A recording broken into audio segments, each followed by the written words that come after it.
నిన్నటి నుంచి కురుస్తున్న వర్షానికి ఉమ్మడి నిజామాబాద్ జిల్లాలో భారీ పంట నష్టం జరిగింది. కోతకు సిద్ధంగా ఉన్న వరి పంట నీట మునిగింది. జిల్లాలో దాదాపు 4000 ఎకరాల్లో వరి పంట దెబ్బతింది. ఆర్మూర్ రెవెన్యూ డివిజన్ పరిధిలో అమ్మకానికి సిద్ధంగా ఉన్న మొక్కజొన్న తడిసిపోయింది.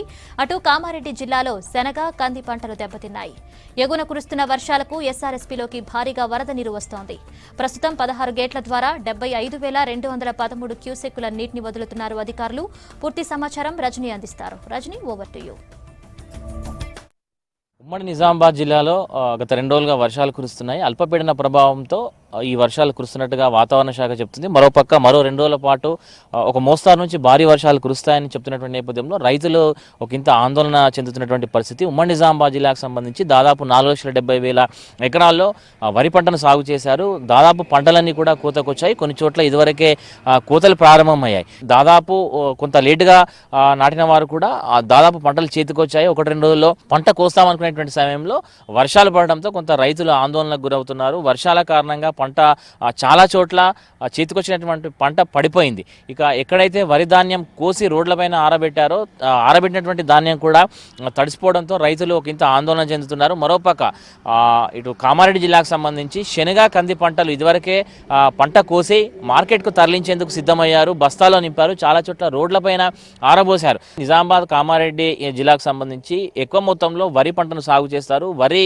పంట దాదాపు చేతికొచ్చిన సమయంలో ఈ వర్షాలు కురవడం అయితే రైతులకు ఇబ్బంది కలిగిస్తున్నటువంటి అంశం. ఇక ఉమ్మడి నిజామాబాద్ జిల్లాకు సంబంధించి గత 2 రోజులుగా అంటే నిన్న ఉదయం నుంచి కూడా వర్షాలు ఒక మోస్తారుగా వర్షాలు కురుస్తున్నాయి. ఇదివరకే నిజామాబాద్ జిల్లాలో గత 15 రోజుల క్రితం పెద్ద ఎత్తున వర్షాలు కురిసినటువంటి పరిస్థితి ఉంది. ఒక వారం రోజుల గ్యాప్తో మళ్ళీ వర్షాలు ప్రారంభం కావడంతో పంటలకైతే తీవ్ర నష్టం వాటిల్తుందనేటువంటి విషయాన్ని రైతులు చెప్తున్నారు. మహారాష్ట్ర ఎగువ ప్రాంతంలో కురిసినటువంటి భారీ వర్షాలకు నిన్న సాయంకాలం నుంచి ఎస్ఆర్ఎస్పీ ప్రాజెక్టులో కూడా భారీగా ఇన్ఫ్లో వస్తుంది. నిన్న సాయంకాలం నుంచి దాదాపు 1,00,000 క్యూసెక్ల నీరు ప్రాజెక్టుకు వచ్చి చేరుతుంది. దీంతో నిన్న అర్ధరాత్రి అంటే ఈ తెల్లవారుజామున 16 గేట్లు ఎత్తినటువంటి అధికారులు 72,415 క్యూసెక్ల నీటిని కిందికి వదలడం జరిగింది. ఇక జూన్ నుంచి ఇప్పటి వరకు కురిసినటువంటి వర్షాలతో శ్రీరామ్ సాగర్ ప్రాజెక్టులోకి దాదాపు 286 టీఎంసీల నీరు వచ్చి చేరింది. ఇందులో 164 టీఎంసీల నీటిని సముద్రంలోకి వదిలారు.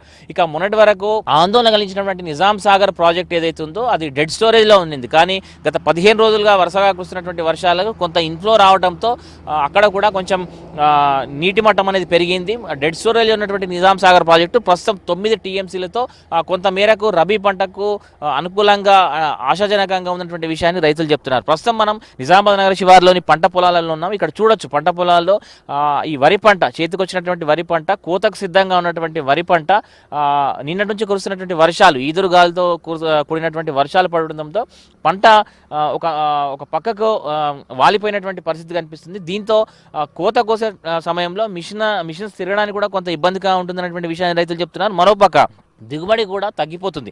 అనుకున్నంత దిగుబడి వచ్చేటువంటి పరిస్థితి ఉండదు. కొంతమంది రైతులు ఉన్నారు, మాట్లాడదాం. సార్ చెప్పండి, నిన్నటి నుంచి వర్షం పడుతుంది, ఏంటి పరిస్థితి? వర్షం పడుతున్నది, వాటర్ ఆగిపోయిన తర్వాత ఒడ్లు కింద డ్యామేజ్ అవుతాయి. చైన్ మిషన్లు రేట్ ఎక్కువ ఉంటుంది. గంటకు 2,500 అంటే ఇప్పుడు అది 2 గంటల టైం పడుతుంది. దాంతో ఎక్స్ట్రా 2,500 ఎక్స్ట్రా ఖర్చు వస్తుంది. అట్లా ఉంది రైతు పరిస్థితి. ప్రభుత్వం ఏదన్నా దీని మీద శ్రద్ధ చూపింది. పంట అయితే కొంత వర్షానికి నిన్న నుంచి కురిసినటువంటి వర్షానికి దెబ్బతింది. దీంతో దిగుబడి తగ్గుతుంది. అంటే అనుకున్నంత ఉదాహరణకు ఒక 15-16 బస్తాలు వస్తుంది అనుకున్నటువంటి పంట 10-12 బస్తాలతో ఆగిపోయేటువంటి పరిస్థితి ఉంటుంది. ఖచ్చితంగా ఎకరానికి 5-6 బస్తాల డిఫరెన్స్ అయితే ఉంటుందన్నటువంటి విషయాన్ని రైతులు చెప్తున్నారు. మరోపక్క వర్షాలు మరో 2 రోజుల పాటు ఇట్లాగే పడతాయి, ఉరుములు మెరుపుతో కూడినటువంటి వర్షాలు వస్తాయని చెప్తున్నారు. పరిస్థితి ఇట్లాగే ఉంటే మాత్రం ఖచ్చితంగా రైతులకు ఇబ్బంది కలిగించేటువంటి అంశము ప్రధానంగా మొక్కజొన్న పంట. ఇదివరకే పంట కోసి మార్కెట్కు తరలించేందుకు సిద్ధంగా ఉన్నారు. మద్దతు ధర లేదని ఆందోళన చెందినటువంటి మొక్కజొన్న రైతులకు ఈ వర్షాలు మరింత నష్టాన్ని కలిగించాయి. పంట పూర్తిగా మొక్కజొన్న చేతికొచ్చినటువంటి ఆరబెట్టినటువంటి మొక్కజొన్న పూర్తిగా తడిసిపోయింది. మొత్తం మీద రైతులకైతే పంట నష్టం వాటిల్లిందని చెప్పొచ్చు. ఏ మేరకు జరిగింది, పూర్తి స్థాయిలో ఏ పంటలు ఎంత దెబ్బతిన్నాయి, పంట క్షేత్రాన్ని పరిశీలించి రైతులతో మాట్లాడి వాళ్ళు వివరాలు సేకరించి అధికారికంగా ప్రకటించాల్సి ఉంది. దాని తర్వాత మరి ఆ రైతులకు ఎట్లా ప్రభుత్వం సాయం చేస్తుంది, రైతులను ఎట్లా ఆదుకుంటుంది వేచి చూడాల్సినటువంటి అంశం. కెమెరా పర్సన్ రాజేష్తో రజనీకాంత్, V6 న్యూస్, నిజామాబాద్.